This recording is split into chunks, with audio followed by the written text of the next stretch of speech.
Bom dia.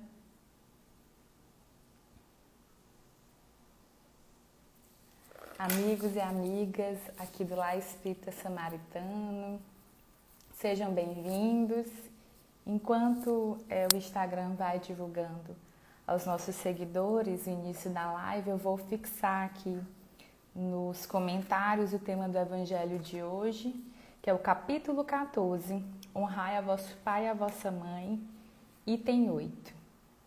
Eu peço aos que estão entrando agora, Alain, Maria, Edu, que me sinalizem se estão conseguindo ouvir o áudio, se a imagem também está saindo nitidamente, para que a gente possa seguir nesse momento de Evangelho.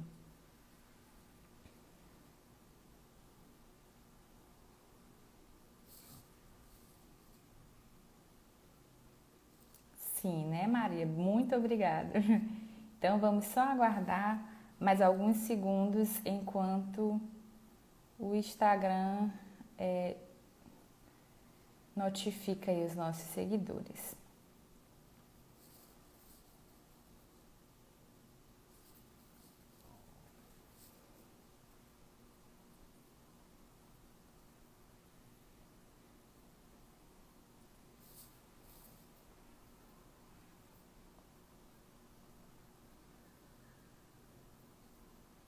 Pronto, deixa eu fixar o comentário, tá aí. Capítulo 14, item 8, parentela corporal e espiritual. Tamires, seja bem-vinda. Mayra, Marcos, sejam todos muito bem-vindos a mais um Evangelho no Lar. Léo, bom dia. Lúcia também, bom dia. Então, meus irmãos, vamos já iniciar com a nossa prece inicial para nos ajudar na harmonia desse momento, na condução desse Evangelho.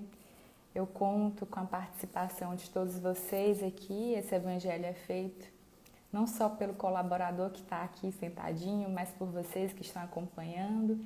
Então fiquem à vontade para trazerem os comentários e as dúvidas e os posicionamentos de vocês a respeito do nosso tema de hoje, que é a parentela corporal e espiritual.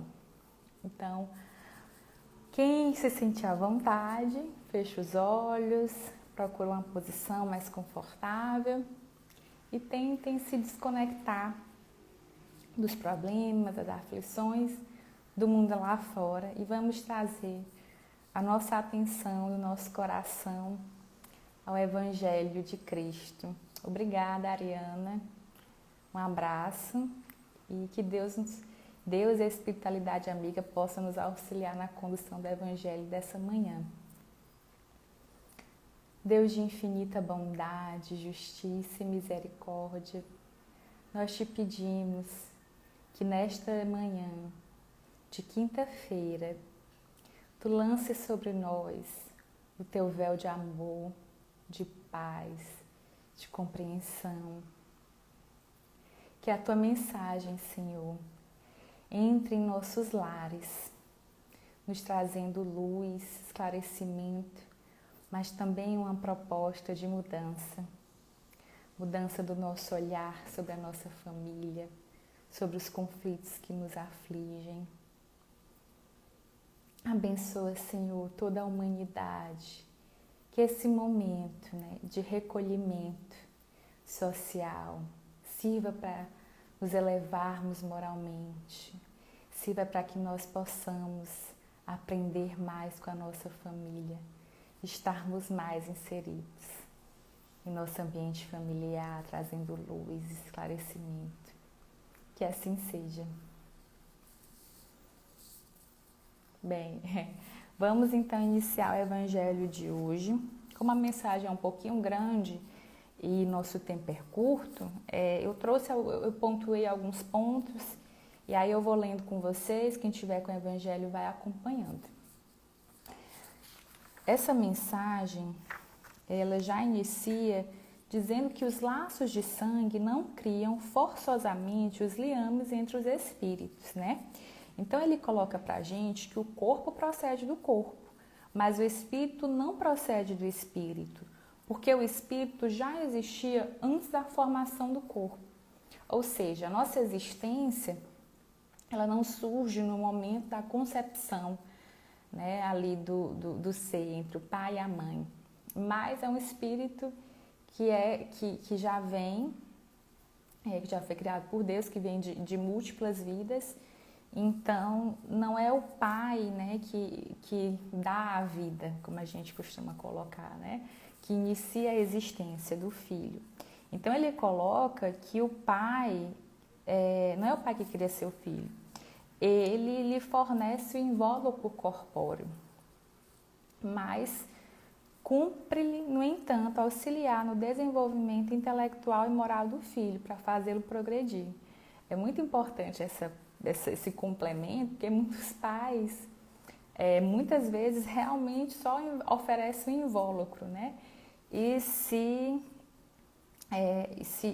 não cumprem essa tarefa de auxiliar o desenvolvimento intelectual e moral dos filhos. Mas isso vai ser um pensamento que a gente vai desenvolver mais à frente.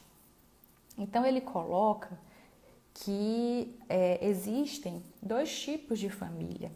A família ligada pelos laços espirituais e a família ligada pelos laços corporais. Ou seja, nós possuímos, né, como a gente fala, bem a grosso modo, uma família no plano espiritual, que é mais ampla, que ela é constituída através das nossas múltiplas existências, através da nossa afinidade, e nós temos a nossa família corporal, que é a família a qual nós estamos inseridos nesse momento, né? É constituída pelos nossos pais, nossos irmãos. E aí ele coloca que os que encarnam numa família, sobretudo como parentes próximos, são as mais das vezes espíritos simpáticos, ligados por anteriores relações, que se expressam por uma afeição recíproca na vida terrena. Mais na frente, quando Santo Agostinho vai falar sobre a ingratidão, sobre a passagem da ingratidão dos filhos, ao comentário e dos laços de família, ele diz que os espíritos formam famílias pela analogia dos gostos, a identidade do progresso moral, e a afeição induzem a reunir-se. Esses mesmos espíritos, em suas migrações terrenas, se buscam para se agruparem, como fazem no espaço, originando-se daí as famílias unidas e homogêneas.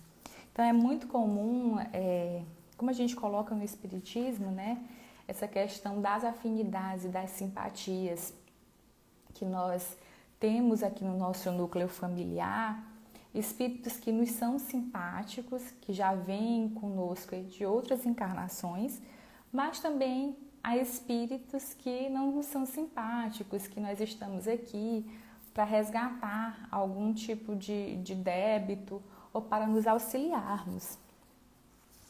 Tanto que ele coloca, né? Pode acontecer que seja completamente estranho uns aos outros esses espíritos, afastando-se entre si por antipatias igualmente anteriores, que se traduzem na Terra por um mútuo antagonismo, que aí lhes serve de provação.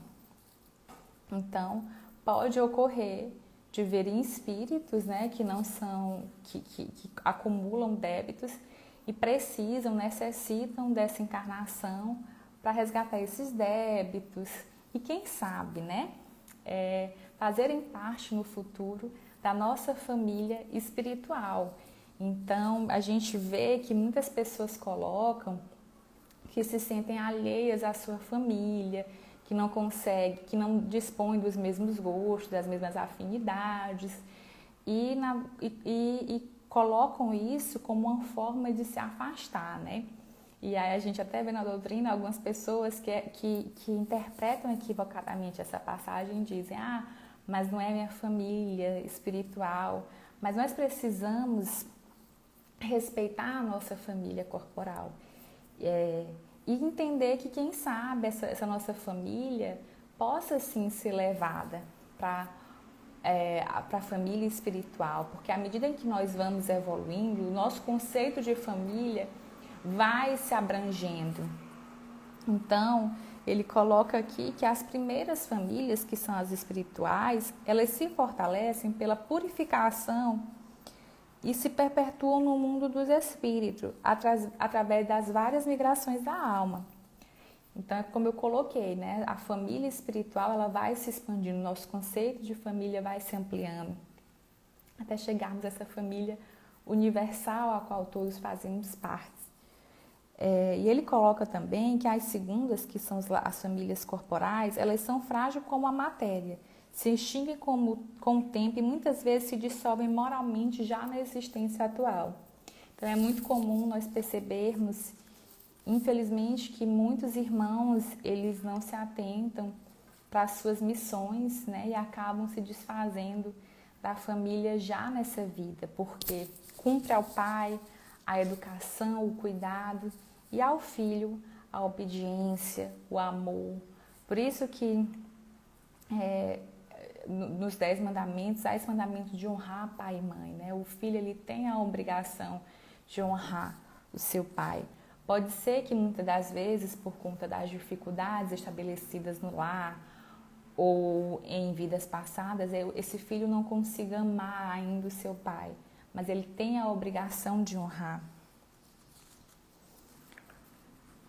E, como ele coloca também aqui, todos nós estamos evoluindo para fazer parte, né, da família, de uma família universal, caminhando para Cristo, porque como ele coloca, todo aquele que faz a vontade de meu Pai é minha família, né, pelos laços do Espírito. Também há situações que Santo Agostinho coloca que as famílias, né, espirituais, no mundo espirituais, elas se buscam, né, na espiritualidade e sempre tentam, né, vir em reencarnações para poderem auxiliando uns aos outros, mas pode ocorrer que nas suas peregrinações elas acabem ficando separadas, porque vai depender muito da necessidade de cada espírito, né, e que elas não cumprem trabalhar apenas para si. Ele coloca que permite Deus que espíritos menos adiantados encarnem entre eles a fim de receber conselhos e bons exemplos, a bem do seu progresso. Esses espíritos se tornam, por vezes, causas de perturbação no meio daqueles outros, o que constitui para esse a prova e a tarefa a desempenhar. Então, pode ser que muitas vezes os pais recebam filhos ali estranhos à sua família espiritual ou às suas outras vidas, mas vêm nessa família, ou vice-versa, pais também, né? Eles vêm nessa família com o intuito de serem auxiliados por aqueles espíritos que já têm uma noção de moral mais apurada, que praticam os preceitos cristãos. Então, esses pais, eles vêm com essa função de educar, né, esses espíritos, e que por mais às vezes esses seres, né, causem perturbação no âmbito familiar por conta da sua baixa instrução, é uma tarefa. E vejam que tarefa gloriosa para o pai auxiliar um irmão que precisa de bons exemplos, né? Então, no Livro dos Espíritos, na questão 774, os Espíritos colocam a Kardec que o homem tem uma necessidade do progresso, ou seja, todos nós estamos aqui para evoluirmos. E esses laços, os laços de família, eles são essenciais para que nós possamos progredir, né? Porque Deus quis que os homens aprendessem assim a amar-se como irmãos. Então vejam como é importante a família, porque é através da família, né, através dessa convivência que nós vamos, sim, resgatarmos os nossos erros do passado, nós vamos nos libertarmos aos poucos das nossas má tendências, mas também nós vamos praticar a moral cristã. A Lúcia colocou, precisamos acolher nossa família corporal para o nosso aprendizado e evolução. Exatamente, a gente precisa entender a nossa família, por mais que às vezes nos pareça estranho, mas nós precisamos ser gratos a essa família que nos acolheu, que a gente percebe, analisando a obra de André Luiz, né, psicografada por Chico Xavier, como todo o trabalho que há na espiritualidade para a formação de uma família, para que duas pessoas se encontrem e possam juntos contrair o matrimônio e terem filhos e criar todo esse processo da família. Então é necessário respeitar, né? Respeitar a sua família, compreender, amar, porque é através da família, ela tem a função educadora, né? E regenerativa. Então, educadora no sentido de nos fazer melhorarmos. Não existe, né? A gente não desconhece um amor, quer dizer, tirando o amor de Deus, mas é o amor de uma mãe para um filho, ele tem, e dos pais, né? É um amor cheio de abnegação, é um amor cheio de boa vontade, é um amor que muitas vezes se anula pelo outro, que coloca o outro em primeiro lugar. Então, muitas vezes a gente diz, mexa com a minha família, mas não mexa comigo. Então, a gente pratica o auxílio mútuo na família. E essas práticas nós levamos para fora, né? Então, a gente consegue estender isso para o nosso trabalho, para o meio que a gente convive, para a sociedade em que a gente vive, para a nação que a gente pertence, tudo, ao planeta. E cada vez mais vai se estendendo. Eu queria ler para vocês uma mensagem aqui do livro Pão Nosso, que é a mensagem em família. É a mensagem 117 e ela está na página 243. Ele diz que a luta em família é problema fundamental da redenção do homem na Terra.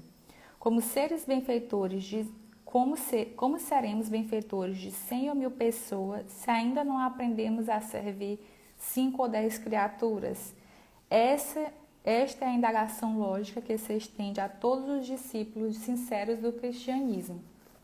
Então, se nós fazemos parte de uma família maior, se todos nós estamos buscando o progresso da humanidade, como é que nós iremos auxiliar esse todo se nós não conseguimos auxiliar aquele núcleo pequeno ao qual nós constituímos, às vezes formado de 3, 4, 5 pessoas? Aí ele coloca, bom pregador e mau servidor são 2 títulos que não se coadunam. O apóstolo aconselha o exercício da piedade no centro das atividades domésticas. Entretanto, não alude à piedade que chora sem coragem ante os enigmas aflitivos, mas aquela que conhece as zonas neufrágicas da casa e se esforça por eliminá-las, aguardando a decisão divina a seu tempo. A Ariana colocou, temos que olhar o parente problemático como uma oportunidade de crescer e evoluir. É um grande desafio de amor e paciência. Então, é bem esse comentário que Emmanuel fez, né? Que nós precisamos colocar piedade, um olhar de piedade.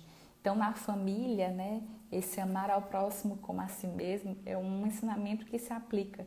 Porque, por mais que nós estejamos ligados, né? Por laços de simpatia ou de sangue, somos espíritos diferentes, então cada um vai ter sua visão sobre a vida de acordo com as suas experiências múltiplas e a gente precisa entender o outro, se colocar no lugar do outro, trabalhar pelo progresso da nossa família. Então ele coloca que nós precisamos ter uma participação ativa na nossa família. Não adianta a gente ficar apenas se lamentando. É preciso que nós possamos olhar a nossa família, entender, né, quais são as dificuldades que a nossa família enfrenta, principalmente como a Mariana colocou, os nossos parentes mais difíceis, quais são as dificuldades para aquele espírito e auxiliá-los através do amor, da educação, da paciência. É muito comum a gente ver muitas pessoas falando essa questão do resgate de outras encarnações, né? Eu me recordo que uma vez na aula GED, A pessoa colocou, mas não seria melhor a gente não esquecer, não ter esse véu do esquecimento, não seria mais fácil a gente saber quem na nossa família foi nosso inimigo, quem é simpático? E vejam bem, gente, tudo da obra divina é perfeito. Deus, ele não nos coloca aqui numa reencarnação, não coloca nada para nos prejudicar, né? Então, tudo que vem é em nosso auxílio. A gente precisa saber usufruir da bondade divina. Então, a reencarnação, eu não sei se vocês se recordam, sem entregar muito a nossa idade, mas o Faustão, ele tinha um quadro em que a pessoa precisava atravessar um obstáculo, né? Atravessar um caminho. E nesse caminho, o pessoal jogava bola, criava 1001 situações para que ele não chegasse ao final. E, gente, a reencarnação não é isso. Deus não fica e os espíritos superiores criando obstáculos para que a gente não consiga sair vitorioso. Então, tudo que vem para nós é para nos auxiliar. E o véu do esquecimento, ele vem justamente para que a gente não venha com esses preconceitos, que a gente não venha com esse sentimento de culpa, não tenha sentimento de culpa em relação ao outro, que nós possamos trabalhar as nossas relações ali do zero. Eu me recordo que um amigo uma vez me comentou que no atendimento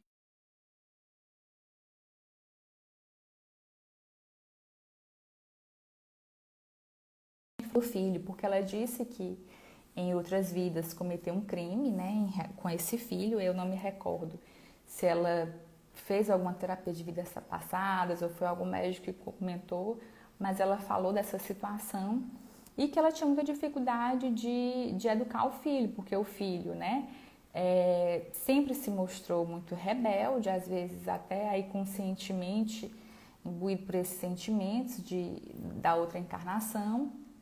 E o filho também, muito mimado, se aproveitava dessa situação para impor já de criança aquilo que ele queria. E a mãe não conseguia negar porque ela se sentia culpada por conta do crime que cometeram em outras vidas. Então vejam como é importante esse véu do esquecimento, porque a principal função do pai é de educação e auxílio. E como que uma mãe vai educar um filho sem impor limites? E se colocando ali à disposição do filho para ele fazer o que quiser. Então, nenhum dos dois estão evoluindo, né, nesse caso. Então, é preciso que a gente identifique as principais dificuldades da nossa família, que nós possamos, com a nossa visão espírita, cristã, traçar uma mudança através do amor e do exemplo. Aí ele coloca aqui, conhecendo numerosos irmãos que se sentem sozinhos espiritualmente, entre os que lhe agregam ao círculo pessoal, por meio dos laços consanguíneos, entregando-os por isso a lamentável desânimo. Então foi como eu coloquei, muitos espíritos se sentem só nessa encarnação, porque não conseguem se encaixar na sua família, mas é preciso entender os desafios de cada reencarnação e se dedicar, e todos nós somos auxiliados. Então, por mais que a nossa família espiritual não esteja às vezes presente em nosso círculo da família consanguínea, nós somos o tempo todo auxiliados pelos espíritos que nos são afins. Então, se a gente se coloca nesse movimento de mudança, de compreensão, nós iremos atrair esses espíritos mais superiores para próximos de nós, para nos auxiliarem. Então, é imprescindível, ele continua, contudo, examinar a transitoriedade das ligações corpóreas, ponderando que não existem uniões casuais no lado terreno. Preponderam aí, por enquanto, as provas salvadoras ou regenerativas. Ninguém despreze, portanto, esse campo sagrado de serviço, por mais que se sinta acabrunhado na incompreensão. Constituiria falta grave esquecer-lhe as infinitas possibilidades do trabalho evolutivo.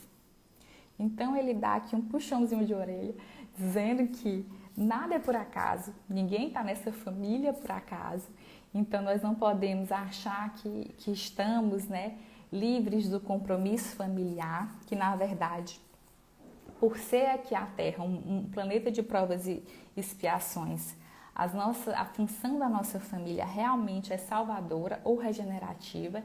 Então, nós precisamos trabalhar para que o nosso lar, né, receba o Evangelho de Cristo e realmente possa se transformar. E aproveitar esse campo tão lindo, né, que é a família, para desempenharmos as nossas potencialidades, para nos livrarmos e combatermos as nossas imperfeições.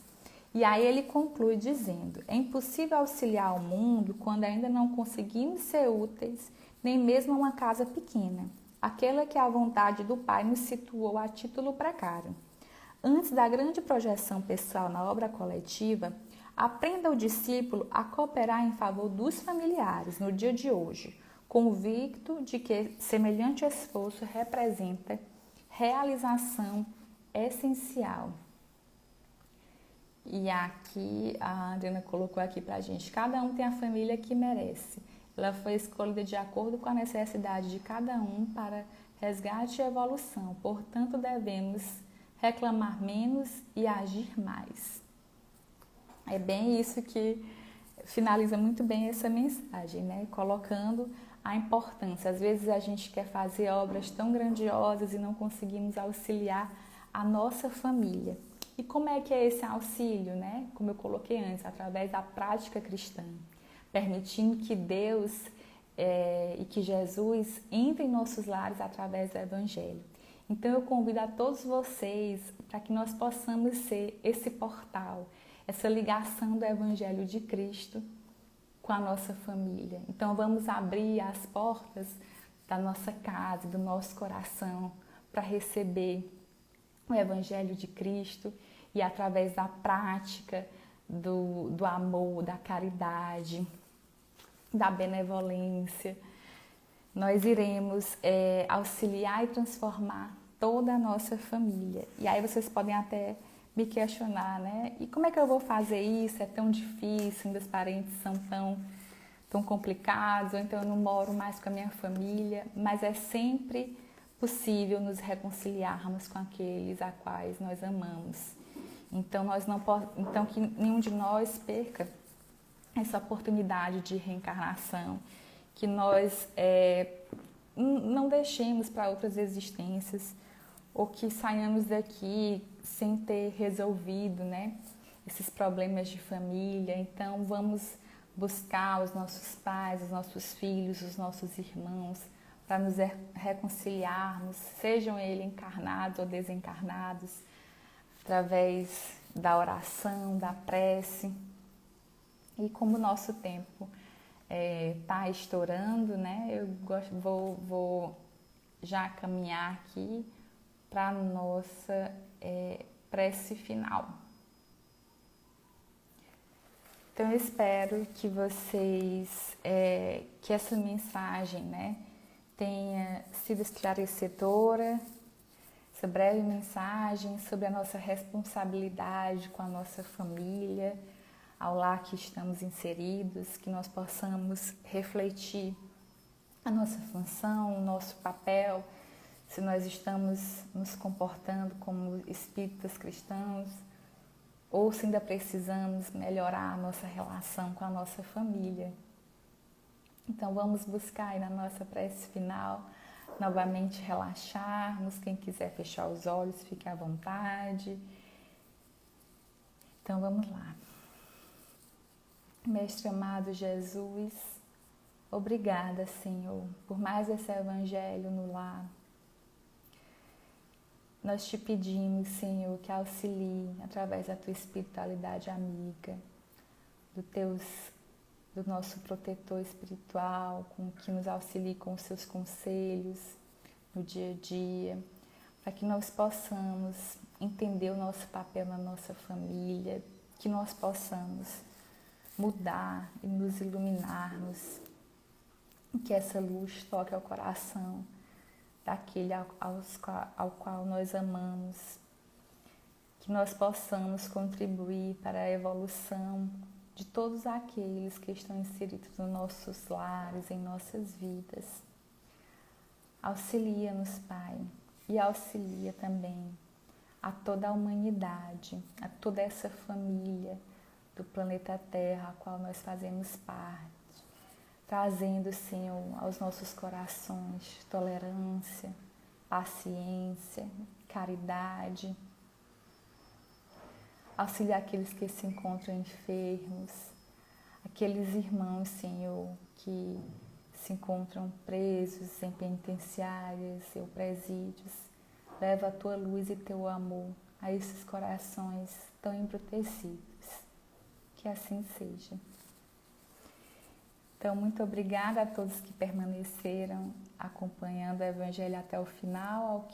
Aos que forem assistir ao longo do dia, também fica o nosso agradecimento e o nosso abraço fraternal. Tchau, tchau.